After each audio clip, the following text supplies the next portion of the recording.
일부러 기침을 하시는 분들도 계신데 기침 자체가 신경을 자극해서 기침을 더 악화시킬 수도 있습니다. 안녕하세요. 귀, 코, 목은 닥터 찬찬 김호찬 원장입니다. 기침이 일주일, 2주일, 한 달, 어느덧 2달. 처음 기침이 시작됐을 때는 감기겠지, 금방 좋아지겠지 했어요. 약국에서 기침약도 사 먹고 따뜻한 물도 많이 먹고 푹 쉬면 나아질 거라고 생각했죠. 그런데 시간이 지나도 기침은 계속됩니다. 밤에 잠을 설치고 아침에 일어나면 목이 컬컬하고 회의 중에 갑자기 터져 나오는 기침을 참으려다가 얼굴이 빨개지기도 해요. 근데 이제 좀 나아지겠지 했는데 어느새 8주가 지나버렸습니다. 주변 사람들도 아직 감기 안 나았어? 하면서 걱정 섞인 눈빛으로 쳐다보고 내심 불안해집니다. 이렇게 오래가는 기침, 혹시 폐에 큰 문제가 있는 것은 아닐까? 그래서 병원에 가서 검사를 받게 되죠. 흉부 엑스레이도 찍고 폐 기능 검사도 하고, 그런데 결과는 정상인 경우가 있어요. 그럼 왜 기침이 계속 나는 거죠? 바로 여기서 많은 분들이 놓치는 중요한 사실이 있습니다. 만성 기침의 원인은 폐가 아닌 경우가 훨씬 더 많다는 거예요. 코에서 목으로 넘어가는 콧물, 위에서 올라오는 위산, 복용 중인 혈압약, 심지어는 신경 자체가 예민해진 경우까지 다양한 원인이 있습니다. 오늘은 8주 이상 계속되는 만성 기침이 왜 생기는지, 정확한 원인을 어떻게 찾아야 하는지, 그리고 어떻게 치료를 해야 하는지 하나하나 풀어드리겠습니다. 기침은 우리 몸의 방어 기제예요. 기도에 이물질이나 자극물질이 들어오면 이걸 밖으로 배출하려고 기침을 하는 거죠. 그런데 기침이 너무 오래 지속되면 또 문제가 됩니다. 의학적으로는 만성 기침이라는 것은요, 성인 기준 8주 이상, 소아는 4주 이상 지속되는 기침을 말합니다. 많은 분들이 감기 기침이 오래 가는 거겠지 하고 넘기시는데 8주 이상 기침이 지속된다면 반드시 정확한 원인을 찾아야 해요. 왜냐하면 만성 기침은 단순히 불편한 게 아니라 삶의 질을 크게 떨어뜨리거든요. 밤에 잠을 못 자면 낮에 피곤하고 업무 집중도 안 되죠. 사회생활도 어려워집니다. 심한 경우 기침 때문에 갈비뼈 사이에 근육에 무리가 가면서 흉벽에 통증이 유발되거나 심지어는 갈비뼈에 금이 가는 경우도 생깁니다. 그래서 만성 기침은 반드시 치료해야 하는 질환이 되겠습니다. 폐에 문제가 있는 거 아닐까요? 가장 많이 하시는 질문입니다. 물론 폐 질환도 만성 기침의 원인 중 하나인데요. 하지만 실제로는 폐가 아닌 다른 원인이 훨씬 더 많죠. 만성 기침의 원인은 크게 5가지로 나눌 수 있습니다. 상기도 기침 증후군, 하기도 질환, 역류성 질환, 기침 과민증, 그리고 그 외에 약물 같은 것들이 이에 해당되죠. 하나씩 자세히 살펴보겠습니다. 첫 번째로 상기도 기침 증후군이 되겠습니다. 코에서 시작되는 기침이라고 표현하는데요. 이게 뭐냐면 코에서 목으로 점액이 계속 넘어가면서 목을 자극해서 기침이 나는 거예요. 후비루라고도 부르죠. 원장님, 저는 콧물이 밖으로 나오지 않는데요? 맞습니다. 콧물이 코 앞으로 흐르지 않고 목 뒤로만 넘어가는 경우도 생각보다 많거든요. 하지만 자세히 관찰해 보면 징후가 있습니다. 목에 뭔가 걸린 느낌이 있거나 자꾸 목을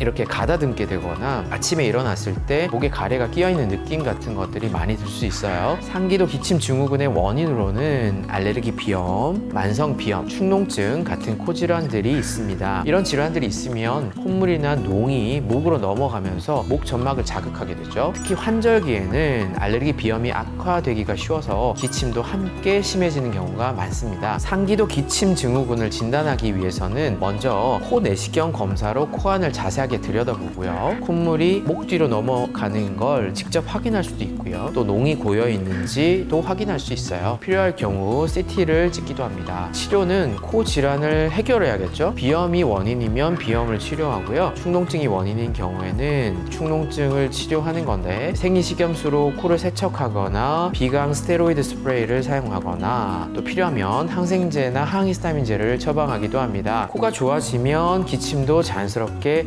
감소가 됩니다. 두 번째는 하기도 질환입니다. 하기도라는 거는요, 이 아래쪽 폐를 포함한 아래쪽 기도를 말하는 건데요. 폐와 기관지를 포함하는 것이죠. 하기도 질환 중에서 가장 먼저 천식을 볼 수 있어요. 그중 천식은 작은 기도가 과민해서 생기는 질환인데요. 작은 기도에 있는 근육이 수축하면서 기도가 좁아지면서 여러 증상을 보이게 됩니다. 밤이나 새벽에 기침이 심해지고 또 숨 쉴 때 색색거리는 소리, 천명이라고 하는데요. 그런 소리가 나거나, 그런 게 없더라도 가슴이 답답 답답한 그런 증상을 호소할 수 있습니다. 특히 차갑고 건조한 환경에서 악화되는 특징을 가지고 있는데요. 추운 겨울날 밖에서 조깅을 하는 상황이 천식 환자들에게는 가장 좋지 않은 상황이에요. 진단은 폐 기능 검사, 그리고 호기말 질소 검사, 천식 유발 검사 등 여러 가지가 있습니다. 하기도 질환 두 번째, 만성 폐쇄성 폐질환이 있습니다. 이것은 기관지 확장증이나 만성 기관지염을 말하는 건데요. 주로 흡연자나 과거 흡연 경력이 있는 분들한테 나타나기가 좋고요. 기침과 함께 가래가 많이 나오고 숨이 차는 증상이 동반되기도 합니다. 폐기능 검사나 흉부 엑스레이, CT로 폐 상태를 확인하게 됩니다. 하기도 질환 세 번째, 감염성 질환이 있겠습니다. 많이 들어보셨을 텐데요. 백일해, 마이코플라즈마 질환도 있고요. 또 기관지 결핵도 만성 기침을 일으킬 수 있습니다. 특히 백일해는 100일 동안 기침을 한다는 의미이죠. 그만큼 오래가는 기침이 특징적이고요. 발작적으로 연속해서 기침을 많이 하게 되고 숨을 들이마실 때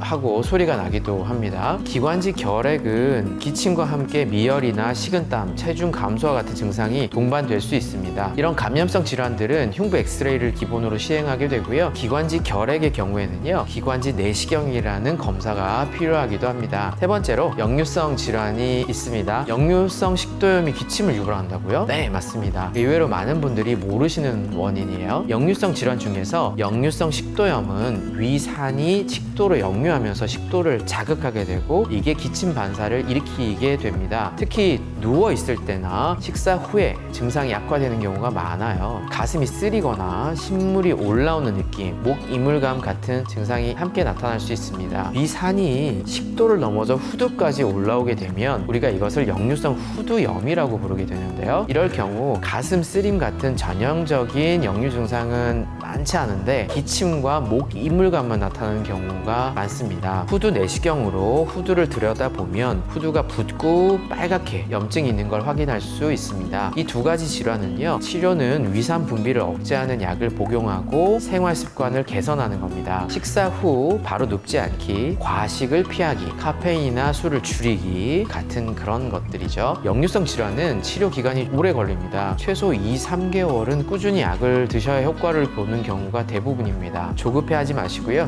꾸준히 치료를 받으시는 게 중요해요. 네 번째로 기침 과민증이라고 부르는데요. 기침 자체가 과민해졌다, 이렇게 이해를 하시면 되는데, 기도가 지나치게 예민해지면서 작은 자극에도 기침이 나는 상태를 기침 과민이라고 합니다. 이런 경우에는 특별한 구조적인 문제가 없어요. 검사를 해도 다 정상으로 나오는 거죠.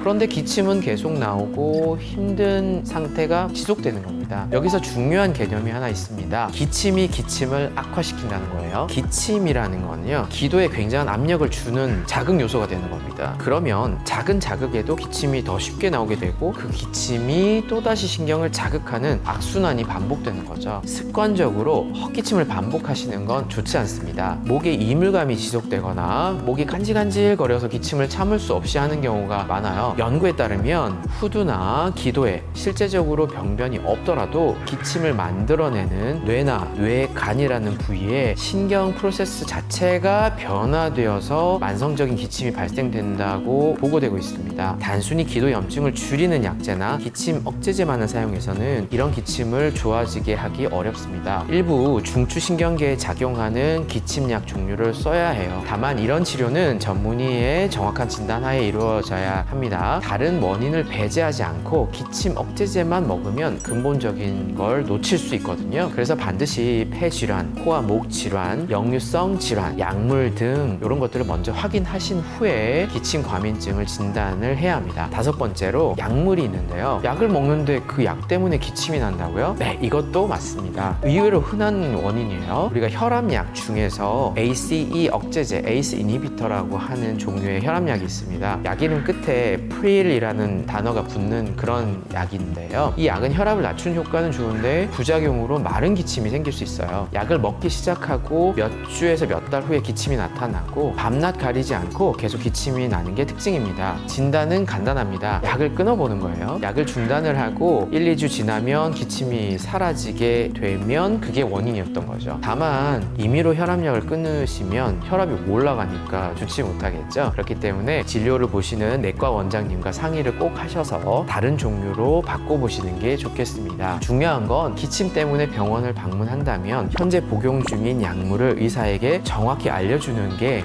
반드시 필요합니다. 고혈압약을 먹고 있어요만 말씀하시지 말고요. 약 이름이라든지 처방전을 가져오시면 더 정확하게 진단을 해드릴 수 있습니다. 8주 이상 기침이 지속된다면 그건 더 이상 단순한 감기가 아닙니다. 만성 기침은 우리 몸이 보내는 신호예요. 코에서 목으로 넘어가는 콧물일 수도 있고 천식이나 만성 폐쇄성 폐질환 같은 폐 질환일 수도 있고 위에서 올라오는 위산일 수도 있고 신경이 과민해진 기침 과민일 수도 있고 드시고 계신 약물과 관련이 있을 수도 있습니다. 가장 중요한 건 폐만 봐서는 안 된다는 겁니다. 실제로 많은 경우 원인은 코나 목, 위, 약물에 있을 수 있거든요. 그래서 흉부 엑스레이와 폐 기능 검사로 폐 질환을 먼저 확인하고 코 내시경과 후두 내시경으로 코와 목을 꼼꼼히 살펴보고 복용 중인 약물도 점검해보고 생활 환경까지 살펴봐야 정확한 원인을 찾을 수 있습니다. 2달 넘게 기침하는데 검사해도 이상이 없다고 하네요. 그냥 참아야 하나요? 라고 하실 수 있는데요. 아닙니다. 검사에서 명확한 원인이 나오지 않더라도 기침 과민증이나 다른 원인일 수도 있어요. 포기하지 마시고요. 전문의와 함께 원인을 찾아가야 합니다. 그리고 한 가지 더 알아두셔야 할 게 있는데요. 기침을 억지로 참으려고 하지 마세요. 그렇지만 가래를 뱉어내야 한다고 일부러 기침을 하시는 분들도 계신데 기침 자체가 신경을 자극해서 기침을 더 악화시킬 수도 있습니다. 가능하면 기침을 참는 게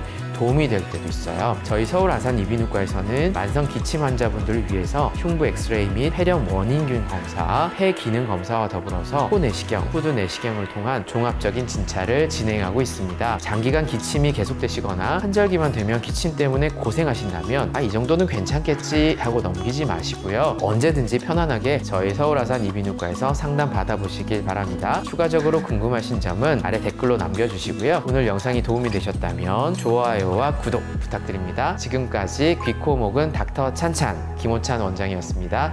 감사합니다.